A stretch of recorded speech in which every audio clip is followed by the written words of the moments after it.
Namaste. The main duty as a citizen, anybody should franchise their vote.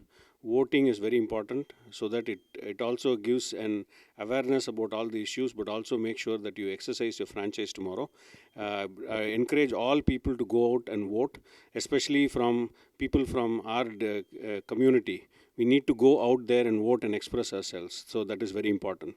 This is one of the very important election in terms of both presidential and Board of Education. Especially in Edison, we have a new, fresh perspective, a neutral perspective that is being brought by Yash Pandya.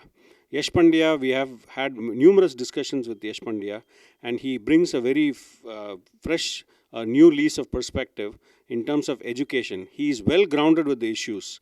How? Because he's come out, he's a byproduct of Edison schools. And he's also one of these top students when he educated out of the Middlesex, educations as well. He knows the system well around.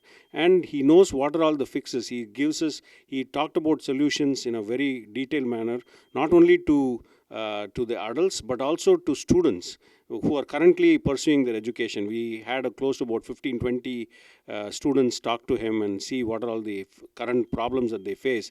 And he came out with solutions. He had very issues at the back of his mind pretty well. He could articulate and orchestrate. So the first thing for us to make sure that for Yash Pandya, who's a very young, he brings a very solid combination of experience in terms of having been working with the corporate world, but also he's a very deep-rooted person in terms of the educational issues. And then he brings a fresh lease of perspective, very neutral perspective, and very affable. And also, I wish him all the best. You could see one of this face will be there up in this history of US elections for time to tell, especially coming from our community. We are so proud that Yash Pandya is contesting elections. I would urge again everybody to go out there and vote for Yash Pandya. My name is Ganesh, Ganesh, Ramakrishnan, Ramakrishnan. Please go out and vote. Thank you so much. Namaste.